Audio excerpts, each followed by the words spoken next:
Good morning. And welcome to our Wednesday morning class.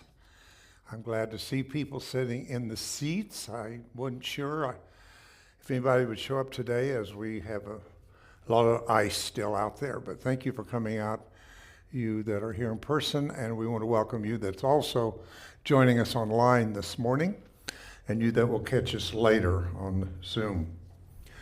Oh, wow. Interesting times that we live in. The word for the times we're living in the Bible is called perilous times. And that's a word that means today tumult and chaos.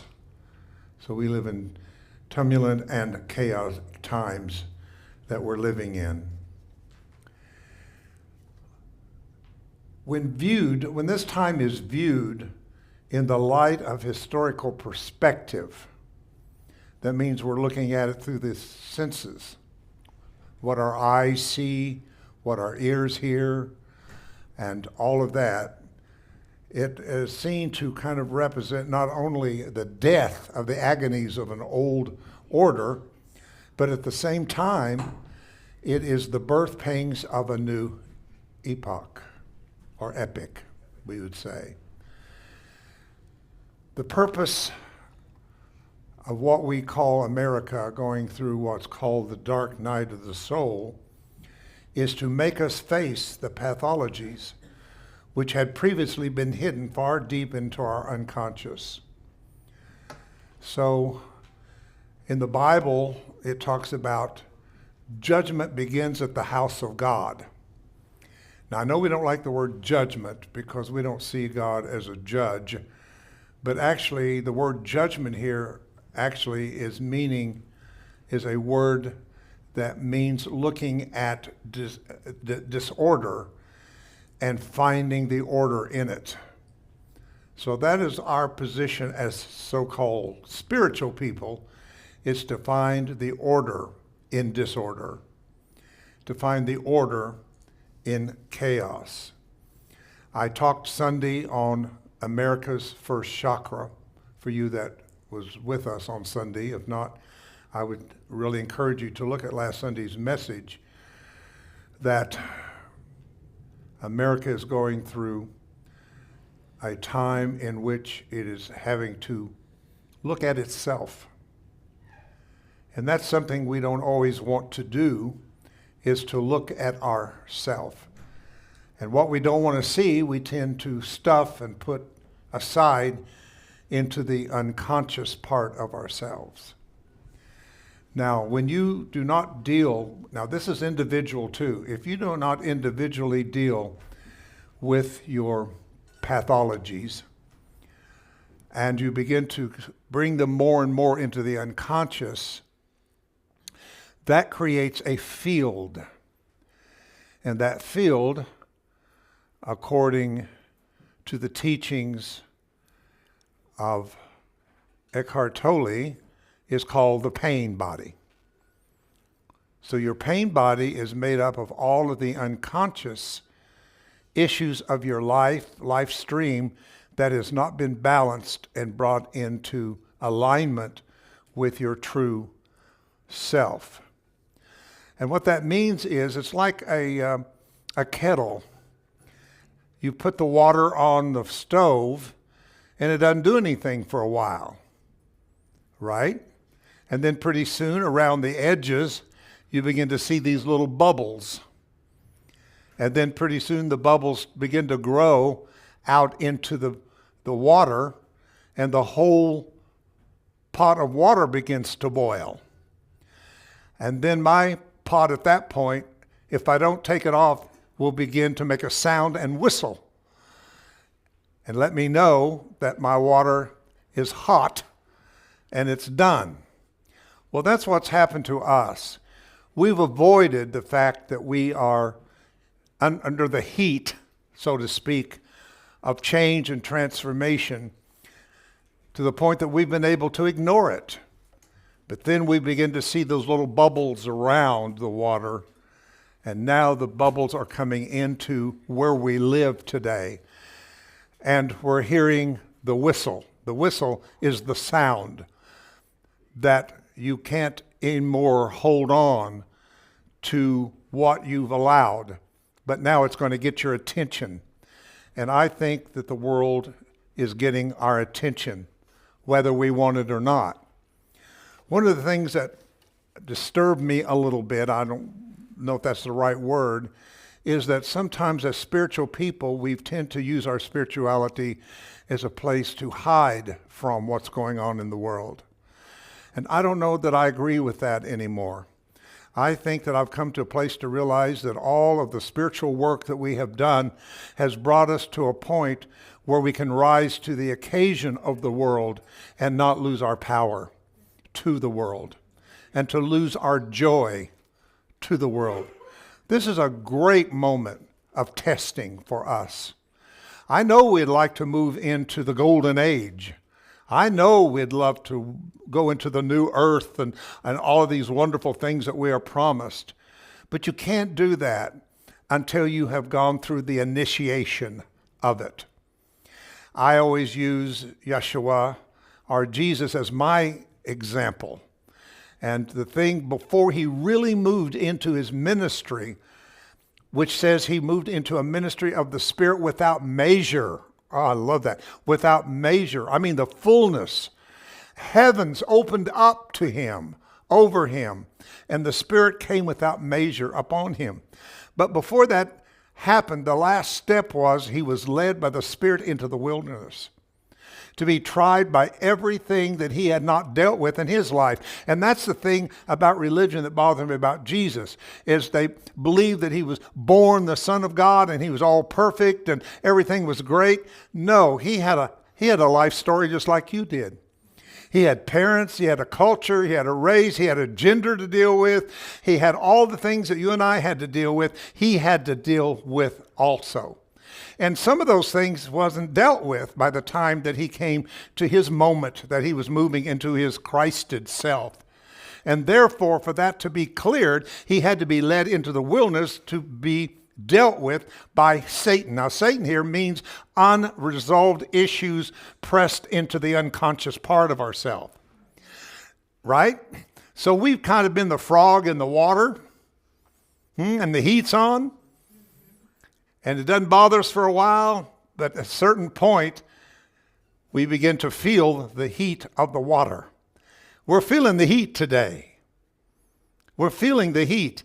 And it's not just around the edges. You see, last year, couple of years, things were still out in the perimeter. It wasn't affecting our lives. We saw other people kind of dealing with things that were going on politically and the polarities of the right and the left and whatever. But we were kind of able to stay in the middle of the water where the bubbles hadn't come yet. Well, I'm here to tell you the bubbles are here. And it's showing up. And we're about to boil over. The whistle on the pot is going off. And the alarm is taking place and calling us to arise to the occasion, not to run from it, not to stick our. If you think that you're ignoring this by not turning on the media, by not watching the news, I have news for you. You're still feeling the bubbles. You're still feeling the heat of what is going on. This is not our time to detract. This is not our time to go hide in our spirituality. This is our time to arise and shine and become a city set on a hill that cannot be hidden. Yes. Some of you may know, but every Wednesday morning at 9:30, Randall and I have a 9-minute discussion. Every Wednesday morning at 9 o'clock. And today it was about this, and boy, we were just lit up talking about this because I felt like finally we're talking about where we are. See, I can take you off into some spiritual fairyland positive idea, but we've lived there long enough. We've lived there long enough. It's time for us to rise and shine and take our place in the collective consciousness of what is going on. I don't think anybody who has watched at all what's going on in Minneapolis. Minneapolis is a point. in consciousness is going to make or break us as a people for this time. Now, eventually, I believe that all things will be corrected and will come in place. But how we do that is up to us. We can do it the easy way. We can do it the hard way. And I want us to choose a much easier way by becoming aware at the time that we are living. So the purpose of America going through the dark night of the soul is to make us face our pathologies, make us face them. I've often used the illustration, and I use Israel's journey a lot as a metaphor. And the New Testament tells us to use it as a metaphor, not as a literal historical thing, but as a metaphor for our journey. It says that, to use it as an example for us. And the fact that they stayed in slavery for 430 years, that's a long time. A lot of generations came and went in 430 years. And finally, it came to the point, the boiling point, in which something had to be done to move them out of their complacency. So it said, and their God, I'm going to say their God, the God of Israel, hardened the heart of Pharaoh. Not the devil. It wasn't a bad thing. It was a very spiritual thing that hardened the heart of Pharaoh. Pharaoh became a part of the transformation of the people. And so is everybody a player right now. Whether it's Donald Trump or whoever you like or dislike, everybody is being used as a player to move us out of the complacency. And America has been complacent. We've been a very blessed nation in many ways. Not in all ways, but in many ways. We've been much blessed than many, many other cultures and countries of the world. And we've become complacent with all of the blessings that we've enjoyed here in America. So I am excited today to bring you this wonderful video that I ran into. I thought it was one of the best of all that I've watched. And I've watched a lot about what's going on today, but I found this to be the one that resonated with me. And I've been wanting to share this with you for a long time, but just didn't know when and where and to find this time. So I chose to do this today for you. Edgar Cayce. Yes? When was this produced? Late 25, I think. Yeah. Just before he died. No, the reading. 2025, about 2 months ago. But the reading is his reading that he did. He'll give you the number of the reading that he did when he was alive in 1940, whatever it was. That'll tell you that. Okay. So this is somebody doing the reading that he did about 2026. That's what's fascinating. He literally talked about 2026 70, 80 years ago about what's going on. That's what I needed to know. Thank you. Yeah, need to know the context. I know a lot of you are fans of Edgar Cayce, and we know that his readings have survived and lived for a long, long time to millions of people who follow his reading. He was the sleeping prophet. So you're going to... on January 3rd, 1945. So this is prior. So much happened in 45. I was born.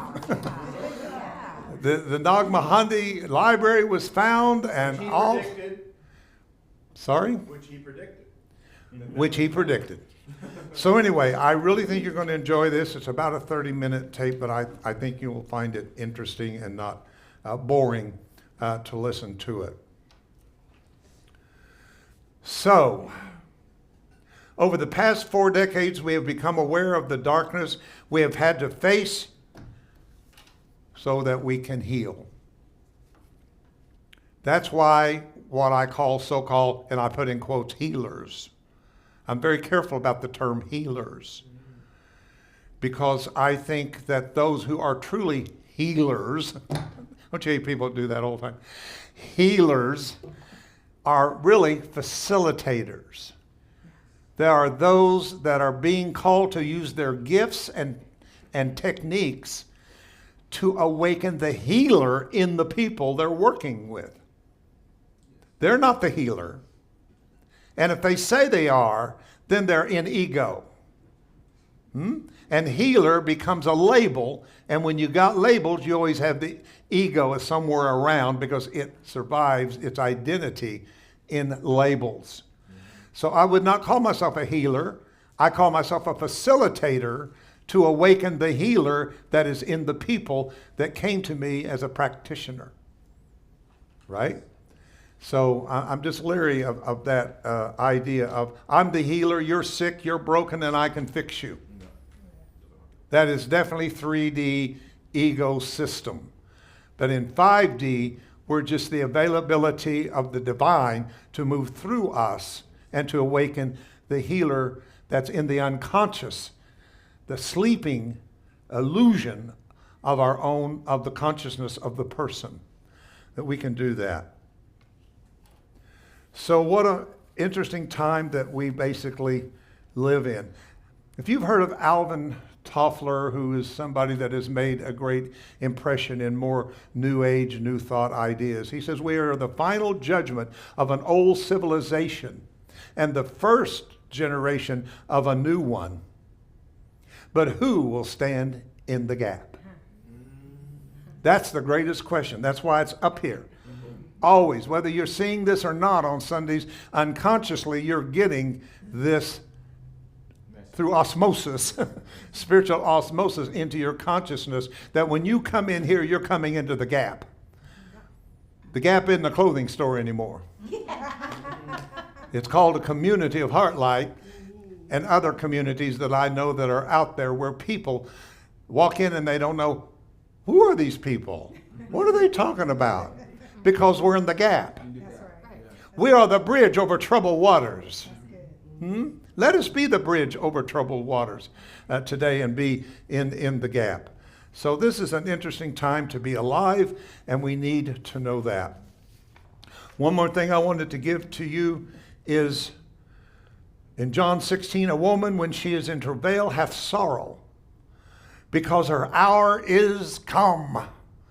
I love that. Her hour is come. The church has always been known as the woman or the she.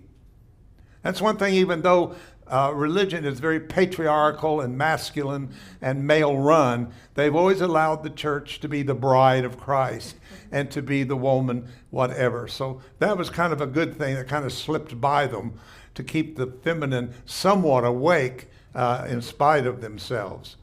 So the church, again, you know, when I say church, I don't mean the religion church. I mean the community, the ecclesia church. So when I say these words, you've got to bring it into the consciousness of what you've been taught. So the church, the hour is come. That's what I want you to feel. The hour is come. But as soon as she delivered the child, now the child is the rebirth of your true self. Are you with me? You're getting ready to be your own child. That's what reborn means. To be reborn, it means that self that has been pushed aside, that you no longer remember that you are, is making its birth into your consciousness. But it's not easy, mothers, to birth something. It doesn't just show up. I know a lot of you would like to have that baby just show up without the labor and without the birth pains and without carrying it for 9 months or whatever, but that's just not the way it works. And it's not going to work that way spiritually.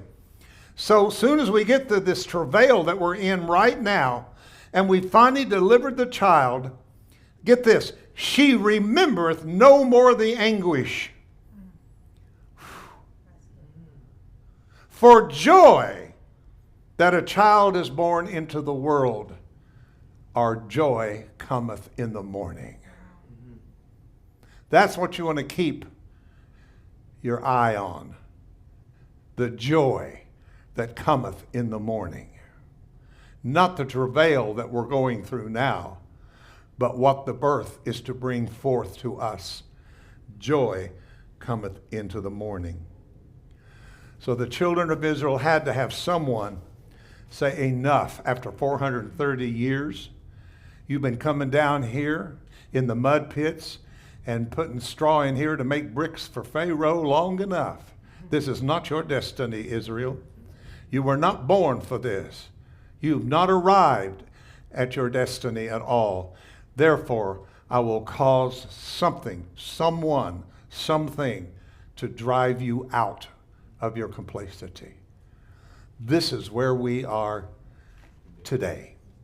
All right, I'm ready to begin our video today, and I know that you're going to enjoy it. I really think you are. I think it's so well done and gives us a perspective that we really need to leave here with today for you that are here in person. And again, I thank you for coming out, and I thank you for those that are joining us online today. All right, let us begin. Thank you.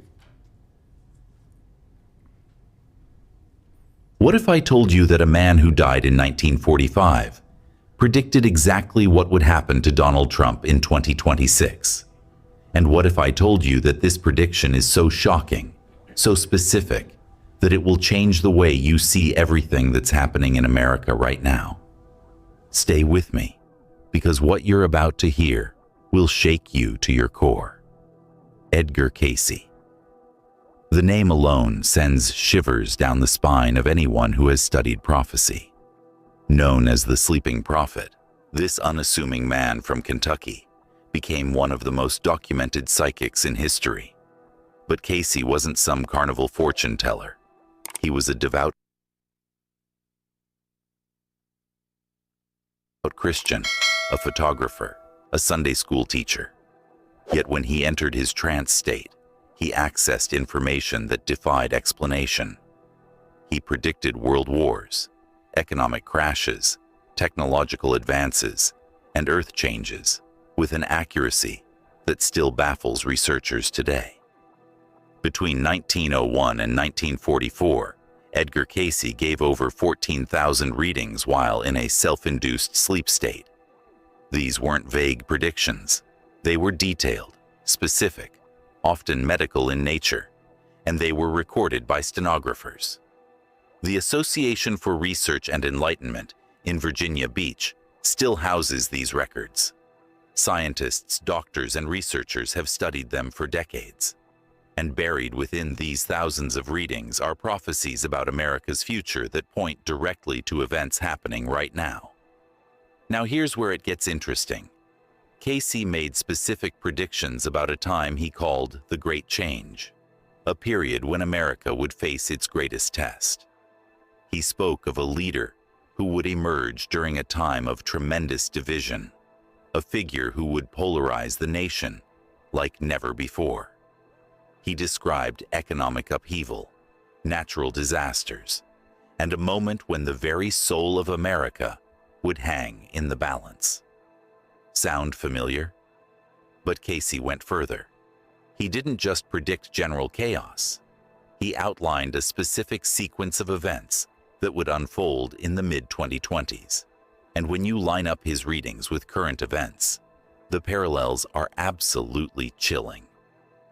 He spoke of a return, a second coming of a controversial figure. He mentioned the year 2026, specifically in connection with what he called a great reckoning for America. And he described a scenario that matches, almost point by point, what many analysts are now predicting for Donald Trump's second term. Let's be clear about something. Edgar Cayce never mentioned Donald Trump by name. How could he? Trump wasn't born until 1946, a year after Cayce died. But Cayce described archetypes, patterns, and cycles. He spoke about America's karma, about lessons the nation would need to learn. And he detailed a specific type of leader who would emerge during America's darkest hour. A builder, he called him.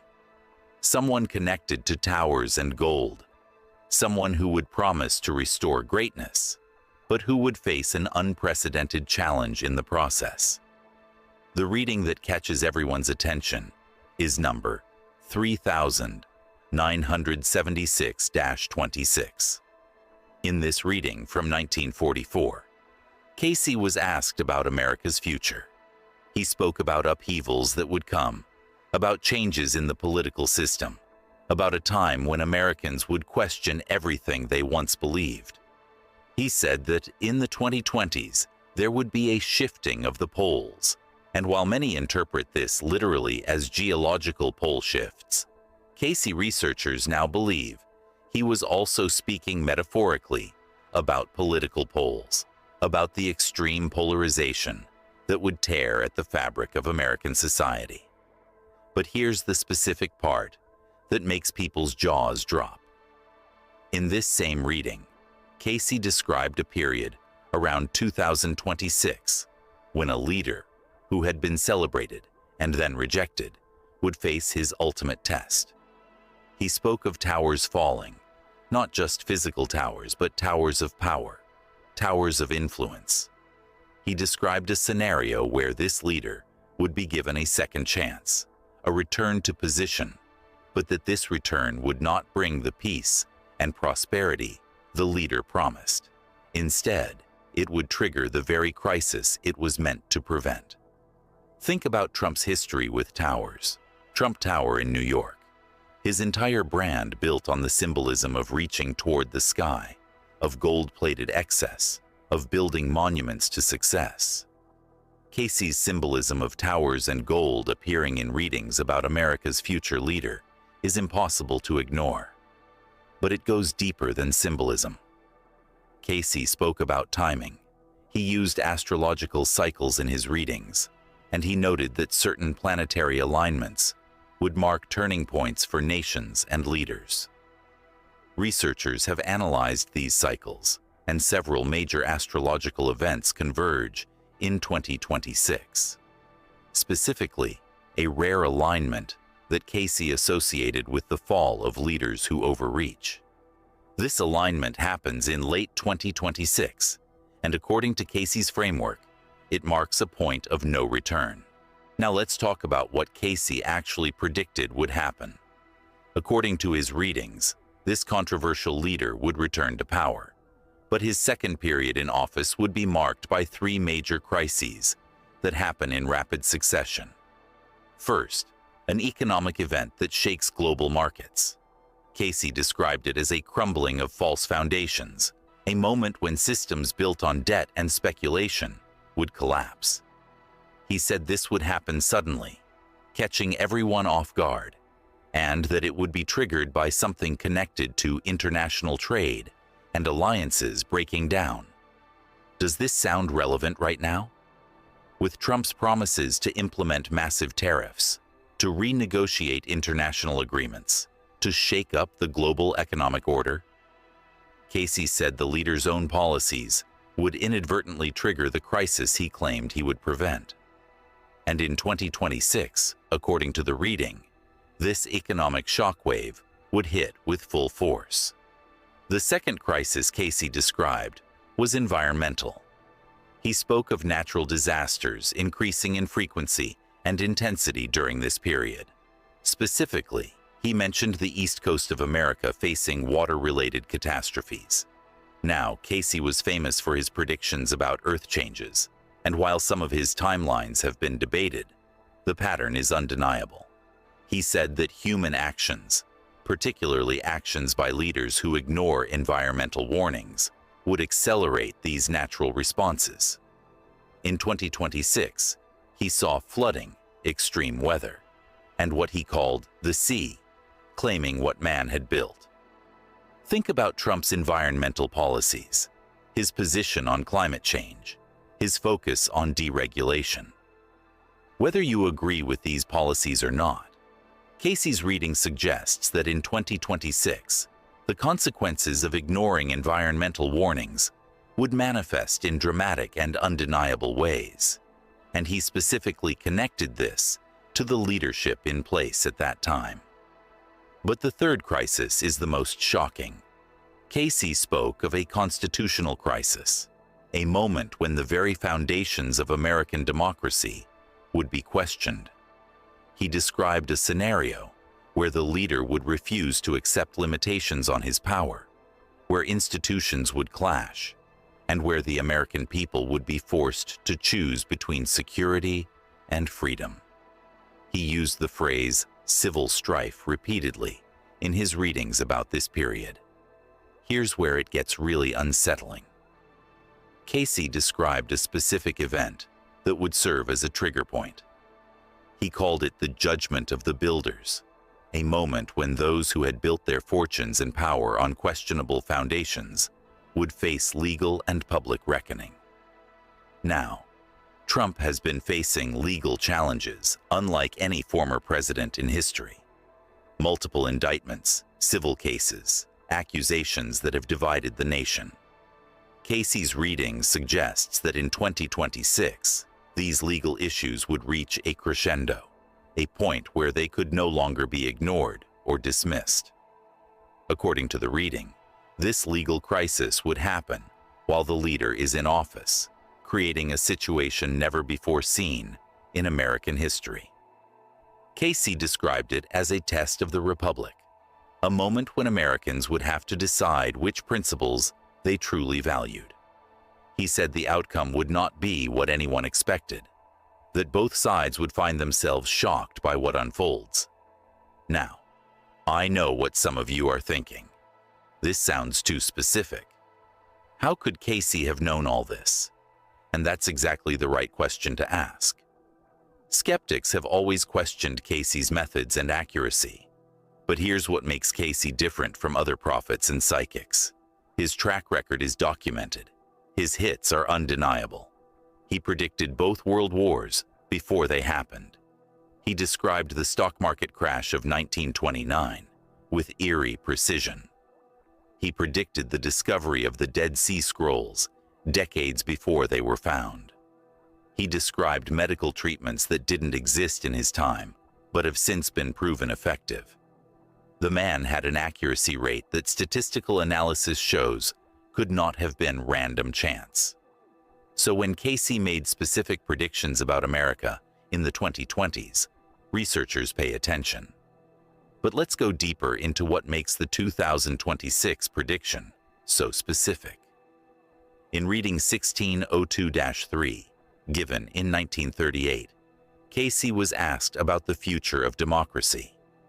He said that America would face a choice in the middle of the 2020s decade, a choice between moving forward with evolved consciousness or falling backward into authoritarian patterns. He specifically mentioned the number 26 in connection with this choice point. Now, Cayce often spoke in symbolic language, but his stenographers recorded exactly what he said.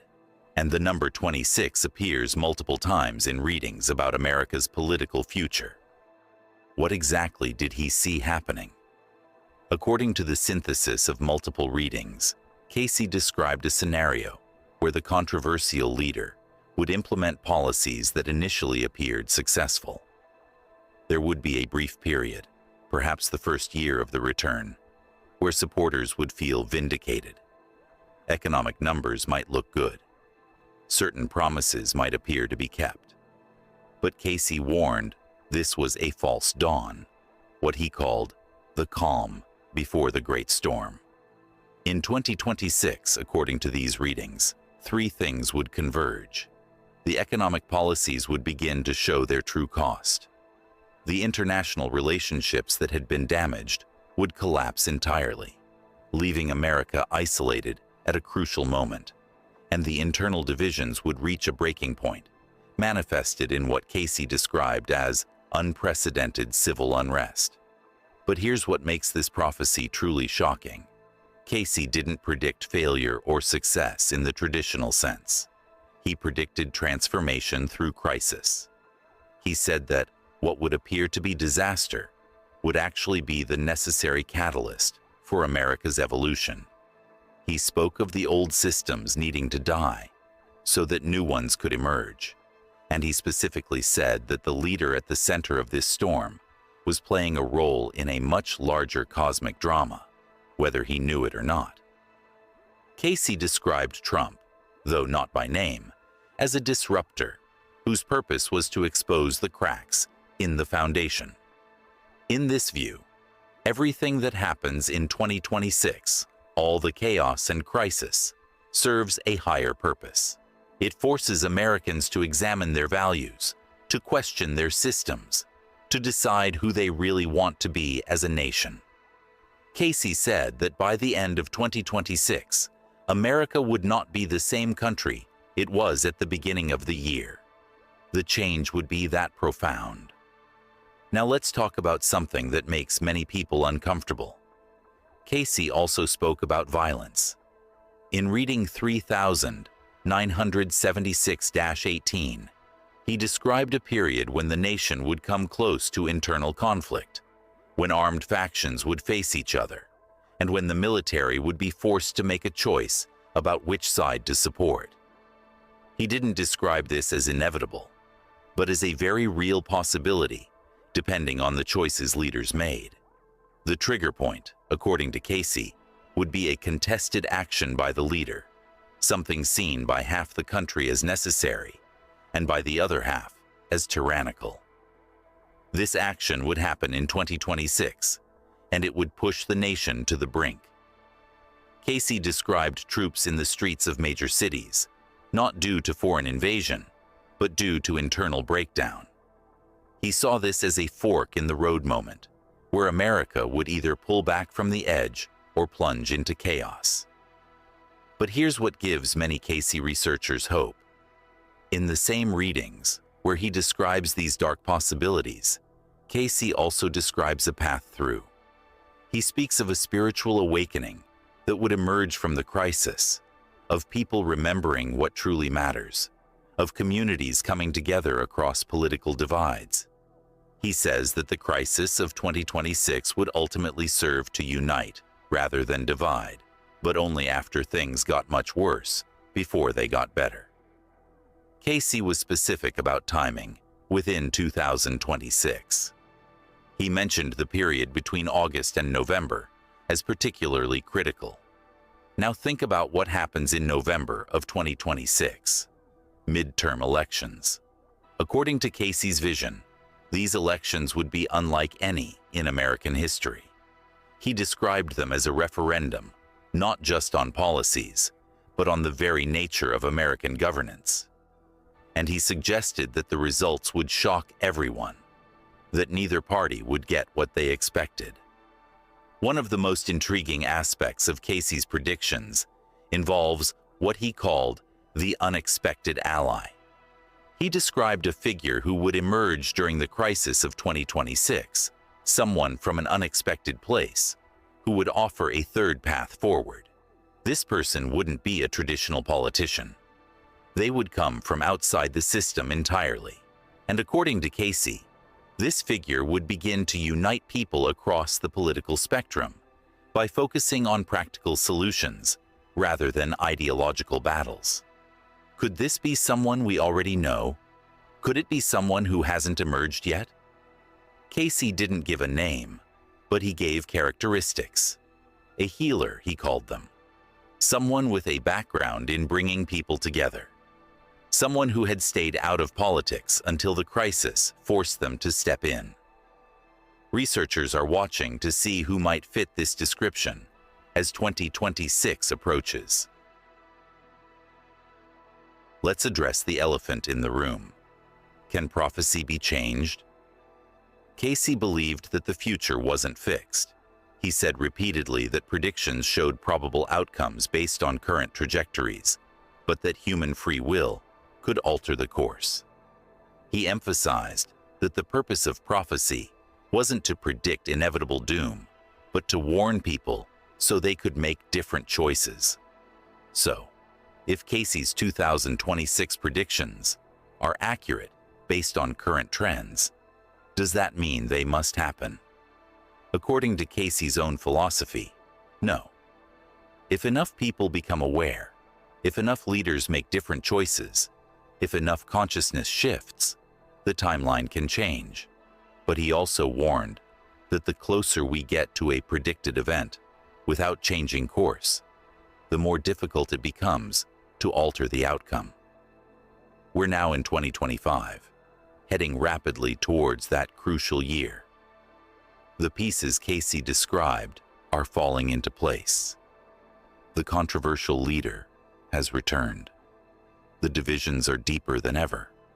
The international order is fracturing. The economic warning signs are flashing.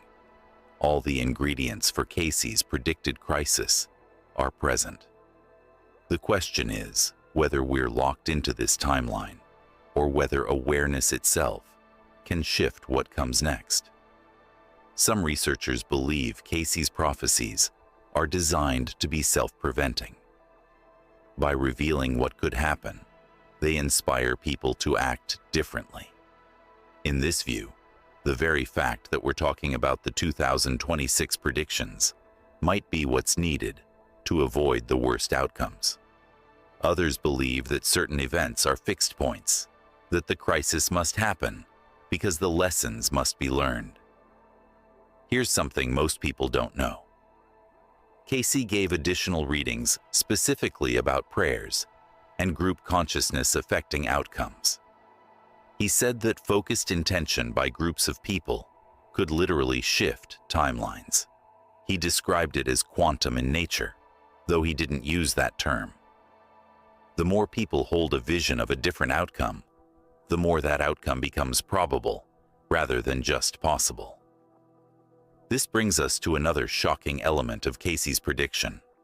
He spoke about a moment in 2026 when time itself would seem to accelerate, when events that would normally take years would unfold in weeks or days. He described it as a compression point, a moment when history speeds up. Those who have studied Cayce's more esoteric readings connect this to consciousness shifts, to moments when humanity makes quantum leaps in awareness. What would this look like practically? Imagine a scenario where multiple crises hit simultaneously in 2026. Economic collapse, natural disaster, political crisis, all happening within a short window. In the chaos and shock, people would be forced to drop their old patterns and preconceptions. In that space, according to Cayce, something new could emerge. A new way of organizing society, new leadership structures, new economic models. He described it as birth pains, the necessary discomfort that comes before new life emerges. But Cayce was also clear about the danger. He said that in moments of crisis, people become vulnerable to authoritarian solutions. They trade freedom for the promise of security. They accept limitations on liberty because they're afraid. He warned that in 2026, this temptation would be stronger than ever, and that resisting it would require tremendous courage from ordinary citizens. The role of Donald Trump in all this, according to Cayce's framework, is almost Shakespearean in its tragedy and complexity. He's not the villain or the hero in this story. He's the catalyst, the force that brings everything to a head. Cayce might say that Trump's soul agreed to play this role before incarnating, that he's fulfilling a karmic purpose for the nation. In this view, everything that happens, even the painful parts, serves the evolution of American consciousness. What happens to Trump personally in 2026, according to these readings? Cayce described the leader facing his own moment of truth, a point where he must choose between ego and service. He saw this leader being offered a choice, to step back and allow transformation, or to dig in and resist. The choice this leader makes, according to Cayce, determines whether the transition is relatively smooth or catastrophically chaotic. Now here's the part that might be hardest to accept. Cayce suggested that regardless of what we think about this leader, regardless of whether we support or oppose him, he's playing exactly the role he needs to play in the cosmic script. Our job isn't to judge him, but to learn the lessons his presidency brings up for us. What are our own shadows around power, authority, truth, and justice? How do we respond when our values are challenged? These are the questions Cayce says we must ask ourselves. As we move through 2025 toward that crucial year, the signs will become clearer. Cayce gave specific markers to watch for. He mentioned trouble with China reaching a critical point. He spoke of the dollar facing a serious challenge to its supremacy. He described natural disasters on the West Coast and flooding on the East Coast happening in the same season. He talked about a major technology disruption that would affect communications globally. These would be the signals that the timeline is unfolding as he foresaw. But remember, Cayce also spoke about hope. He said that after the crisis of 2026, America would emerge renewed, not destroyed, but transformed. He saw a period beginning around 2027 or 2028, where new systems would take root, where a different kind of leadership would emerge, and where Americans would rediscover their common humanity. The crisis wasn't the end of the story. It was the turning point. What can you do with this information? That's the real question. Cayce would say first, don't panic. Fear creates the very outcomes we're trying to avoid. Second, prepare practically. Have resources available to help yourself and others during potential disruptions. Third, and most importantly, work on your own consciousness. The external world reflects the internal state of humanity. As individuals heal their own divisions, the collective divisions heal. Cayce believed that ordinary people hold extraordinary power. He said that the future isn't written by leaders and governments. It's written by the daily choices of millions of individuals. Every act of kindness, every bridge built across divides, every moment of clarity and compassion shifts the collective field. In this view, you're not a powerless observer of prophecy unfolding. You're an active participant in creating what comes next. The prophecy of Edgar Cayce for Donald Trump in 2026 is ultimately a prophecy for all of us. It's about America's destiny, about humanity's evolution, about the birth pains of a new era. Whether Trump is the figure Cayce saw, whether the events unfold exactly as predicted, whether we change the timeline through our choices, we're living through a pivotal moment in history, and we each have a role to play. If this information resonated with you, if it made you think differently about what's coming, then share this video. Talk about it with friends and family, not to spread fear, but to spread awareness. Subscribe to this channel for more prophecies and predictions about our collective future. Hit that notification bell so you don't miss updates as we track how these prophecies unfold in real time. Leave a comment below sharing your thoughts. Do you think Cayce was right? Are we headed for the crisis he predicted? Or can we change the timeline? Let's discuss this together. The future isn't something that happens to us. It's something we create together. And the time to start creating consciously is right now.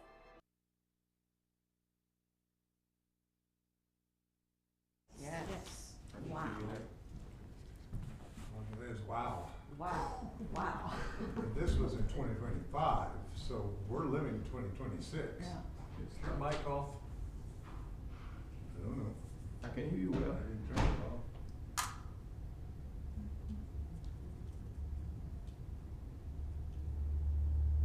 It's off, but well, come on. Okay. What's new? Anybody have any comments or questions? So, what I could say that it's confirming all the thing we're doing in HeartLight, all those teaching, the training we're having, and to elevate our consciousness to the fifth dimension. Yes. So it's just like confirm everything we were talking about since a while, long time, I can imagine. So this shift of consciousness for everyone to wake up and act. And as you say, to not go and live in a mountain or just do a home or something, to be actively involved, actively doing something to help. Want other people online to hear what you're saying. Oh yes, yes. This is the time, this is confirming exactly what you're saying all the time. All the teaching you have been doing Wednesday and Sunday, all those things, that's aligning with exactly what is the mission of HeartLight and to bring us to the next level. So thank you so much for what you're doing. And then this is powerful. It's confirmed what you are thinking and what we need to do. Actually, we need to act. Thank you. That's right. I really appreciate that, because I've been talking about this for a long Yes. time. Yeah. I mean, 30 years or more that I've been talking about chaos before transformation and all these kind of things. So this really blesses me to see it put together in a 30-minute talk of what I've been talking about for 30 years or more. So that's great. Somebody else, I think you had something. Okay, my thought is, as a group, I think we could join together with a directed thought. You know, maybe it's love towards something, or I'm not sure what. But we as a group have power. And I think we have the opportunity to come together and make a change, help make a change. Maybe not a great change, but a little change. Every little change helps. I like that. I'm getting a thought trying to come in to just throw out to you that maybe the 10:30 Sunday morning meditation could be turned into a group coming together for this purpose of what you're talking about, and having a time of, what would we call it? But focus group. Yeah, giving attention to this specific situation. So it's a thought. Yes. My mind was running in that way too, and we have 4 more weeks of the Wednesday class that you've got going right now. And I was thinking that, you know, having the whole hour to move into that direction on Wednesdays after this session is over. Okay. That's all. These are good ideas. We'll just put it out there. Anybody else? You know, the monks that are walking for peace, we are all on the website. We can maybe tap into that and get into a group where there's a certain time that we all have a meditation for this purpose. And I did see today in the news that the ECU and India has made a deal with trade and tariffs. They cut the U.S. out. And they have been making this deal. They worked on it for 20 years, and they finally made the deal. So that is a really bad thing for the U.S. But it's happening. That is the first. Can you blame them? Hell no. You can't blame them. But that's the first sign that they're getting rid of the U.S. People are cutting us out of trade. Thank you.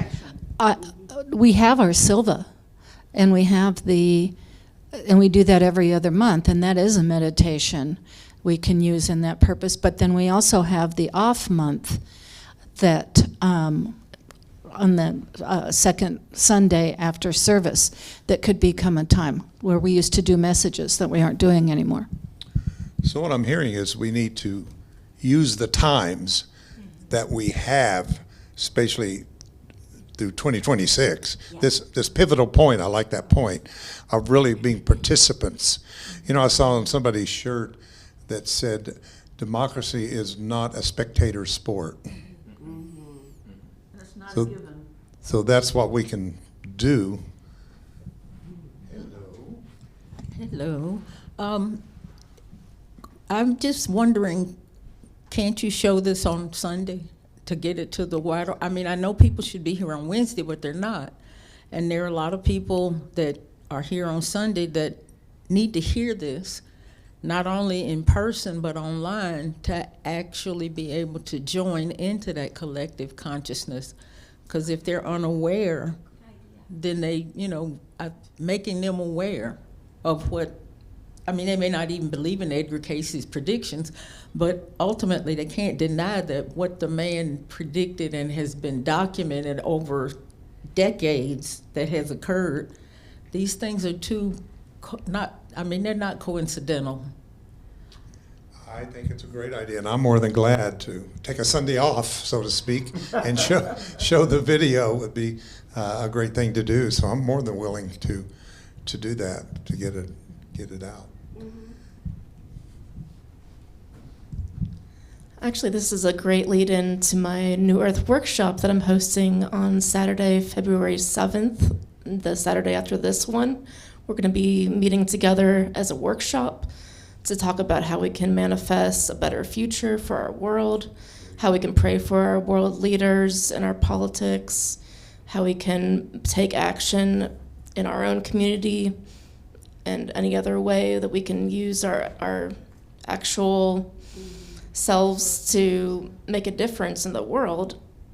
We need to start talking about this and actually doing something about it. So There you go. We gave you a good segue into the workshop, and I do encourage you to go to workshops like that are dealing with what's called the New Earth idea, and how we can participate in bringing that New Earth Can I add something? in. Oh, Sharon, go ahead.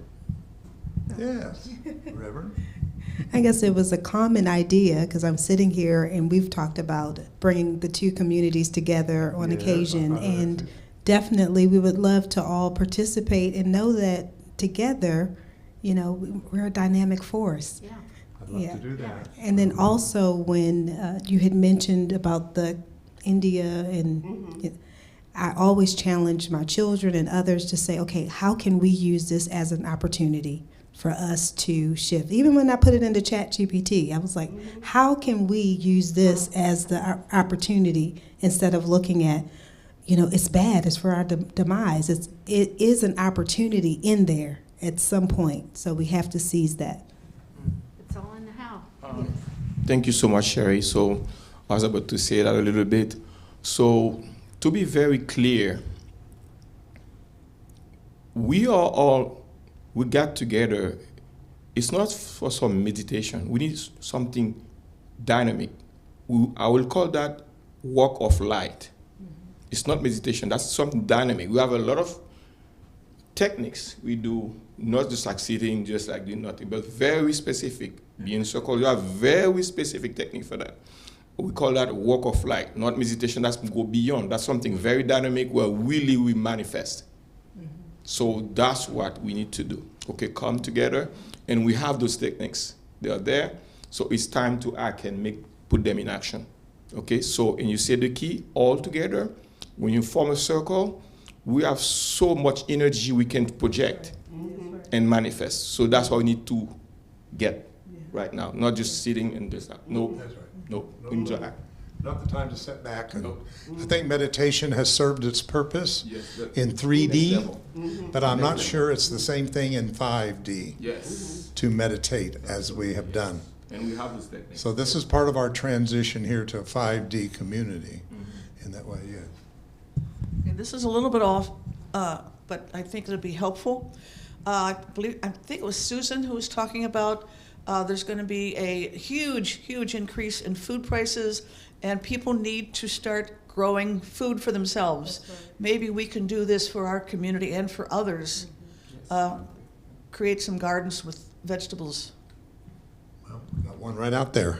Yep, it's ready. We just need gardeners. And I am going to work And on some. I know you are, but people we to help. need some assistance I'm ready. in taking care of it. Darn weather. So it's time to step up, folks, a little bit. Some of you that have these skills and are drawn to certain things. Listen to your heart, where it's directing you, where your passion is, and follow that direction. What I see us becoming is an alive community, functioning as members of a body, right, of a body. I need all my parts to work. I don't need just to concentrate on the liver or whatever. I need all of them to work, and I need them to work together, and I need them to communicate with each other. We need a nervous system here. We need an immune system here. We need all of these things. We need to really study that, what it is to embody this message, this Christ consciousness, and what it means. That's why I've told you every Sunday morning when you do the circle and you do that peace song, this is an investment. It's not a closing of a service. It's not a traditional thing. It is our opportunity to come together and connect into a morphogenic field that connects to other morphogenic fields, because somebody else is doing that out there while we're doing it. Somewhere in the world, people are doing the same thing, and we're all connecting and creating something. And if we keep doing it, it's like this. I will give you an example, because you give me a minute. Clouds. Clouds always fascinate me. Where do clouds come from, I thought? And I thought it comes from the fact that it's drawing water up from lakes and oceans and bodies of water on the earth. And I don't see it. I don't see it when that's all happening in the beginning. But it comes to a point where I start seeing maybe a haze. Maybe there's a day that's kind of hazy and whatever. But there's a point when that becomes stronger, and it becomes something that becomes a great cloud. And the cloud's holding all that water, but it can only hold it to a certain point. And it says, okay, now I got to let it go and come back and let it rain upon the earth. We need what the Bible calls a latter rain. That should be a movement back in the 40s, was the latter rain movement that came out of Canada. And people started doing gifts and prophesying, and some of these songs that I'm singing to you came out of the latter rain movement. And now we've been doing this and doing this and doing this. And that's why praise, sometimes I think we need to revisit praise. I know we don't need to praise a God that has no ego to receive it, but he says, and of course, you need to praise me. It's you that needs to do the praising. It's not me that needs the praise, but it's you that need to do the praising, because you're lifting up the Spirit and lifting up the Spirit. And I think of Elijah, he said something's going to happen, and he went out there every day and he saw nothing. He saw nothing. He got so discouraged. Then one day he came out there and he saw a little bit of something in the sky. And then it says pretty soon there was a cloud that showed up. And that's what we need to do. We need to create a glory cloud. Create a glory cloud. That's a field that we can. Anyway, we're feeling this. I know we are today. So as we've been going around this circle and having everybody talk, and you had mentioned the 10:30 time on Sunday mornings. Instead of going within for meditation, why don't we go without with our voices and chant? Why don't we do chanting? That's the message now, is that which is within we visited now begins to come out. And that, again, is the book of Thomas, when the inner becomes the outer and the outer becomes the inner, and so on and so forth. Well, this is great. This is great. This has inspired us. It's stirred us up, and it's made us feel that we have callings. I feel callings. I call them callings that are coming, and let us arise to those callings. Well, thank you again for coming out and being a part. I didn't know who would show up today, and we didn't quite know what to do with putting people in danger or whatever. We didn't want to do that either, so we just kind of left it the fact, I'll go there and see what happens. And you happened. And you that have joined us, or if you're still with us, thank you so much. And know that you will be a part of this wherever you are. If you're in Ohio or Vermont or whatever, we're not excluding you from these things at all, because that's the beautiful thing about consciousness. There are no boundaries. There are no limitations. There's no polarities. Consciousness just is. So join me for just a moment while we're feeling this in your heart. Take a deep breath and just believe it. As we go within to connect with that is within, we are declaring you no longer shall be our prisoner. Prisoned in this physical world of third dimension matter. But we're ready to open our hearts and set the prisoner free. Set our spirit free.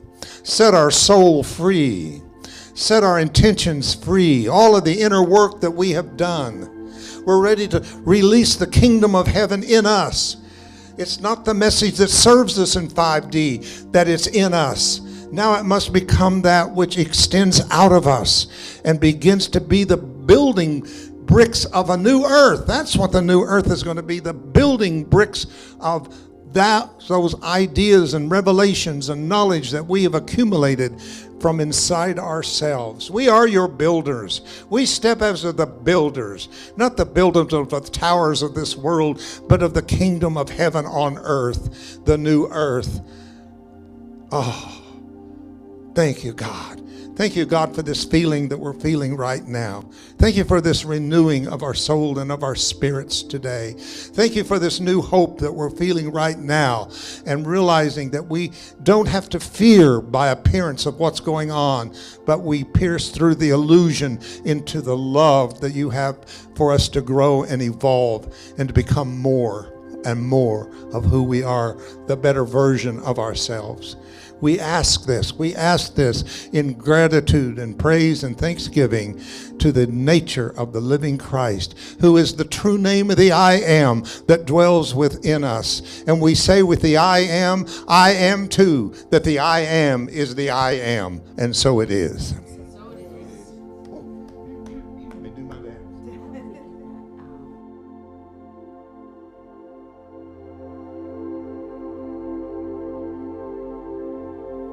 We don't really know about next Sunday. We're playing it by ear.